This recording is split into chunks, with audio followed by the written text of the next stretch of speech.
All right, let's talk about something that feels like a total paradox in business. How can you get a better product by actually building less? Today, we're jumping into a philosophy that saved countless companies from a very expensive mistake: building something nobody wants. I mean, think about it for a second. We've all seen it happen. Some brilliant new app or gadget launches with a huge marketing push. And then, nothing. These projects had smart people, they had money, they had a vision. So where did it all go wrong? Well, it almost always comes down to one single fatal flaw. This is the heart of the problem. You have teams spending months, sometimes years, just polishing this beautiful, perfectly engineered key. The problem? When they finally bring it to the world, they find out nobody has the lock it was made for. This old school way of doing things, you could honestly call it the billion-dollar guess. It's this massive, high-stakes gamble. You're betting the entire company's time and money on a single giant assumption. And if you're wrong, the cost is just staggering. But here's the good news. There is a much smarter way to build products. It's called the lean philosophy, and it's all about changing that one giant guess into a whole series of tiny, super manageable experiments. So what is it really? Lean product management boils down to two main things. First, ruthlessly cutting out waste, and waste is anything that doesn't directly add value for your customer. And second, cranking up the speed at which you learn. The whole idea is to stop acting like a feature factory and start thinking like a scientist running an experiment. The point isn't to ship a perfect, finished product right out of the gate. No way. The real goal is to learn as much as you possibly can, and not just any learning, but validated learning, while spending the least amount of time and money. Okay, so how do you actually do this? What does it look like in practice? Well, it's all driven by this simple but incredibly powerful cycle. We call it the learning loop. It's known as the build, measure, learn loop. First, you build the absolute smallest thing you can to test out your core idea. Then, you measure how real people in the real world react to it. We're talking cold, hard data here. And finally, you learn from that data to decide what to do next.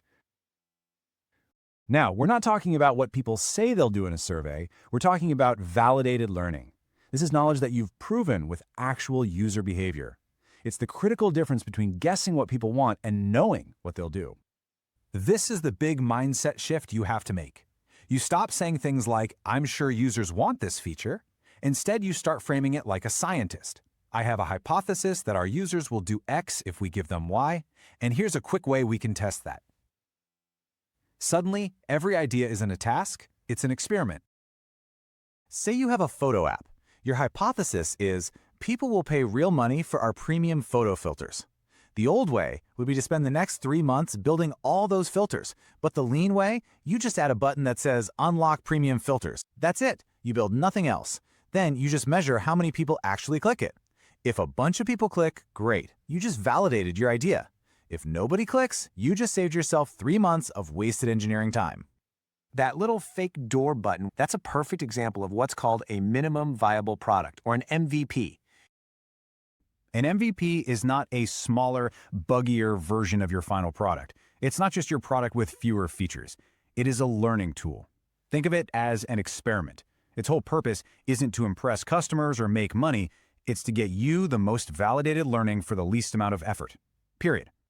And an MVP can come in all shapes and sizes, It can be as simple as a landing page that just describes your idea, or something called a Wizard of Oz MVP, where it looks automated, but you're actually doing everything manually behind the scenes.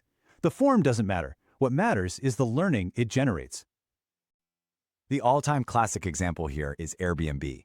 Before they built this massive global platform, the founders needed to test their riskiest assumption, which was basically, will strangers actually pay to sleep on an air mattress in our living room?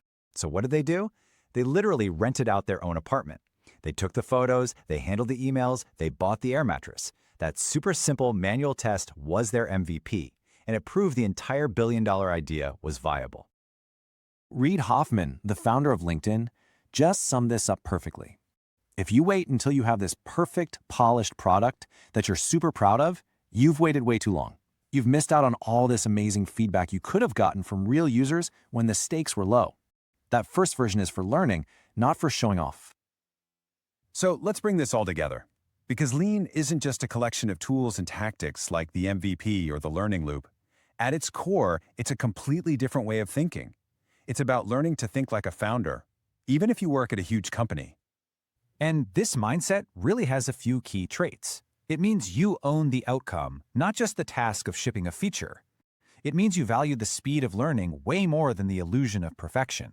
It means you're scrappy, you're resourceful, and maybe most importantly, you let the data, not the highest paid person's opinion, drive what you do next.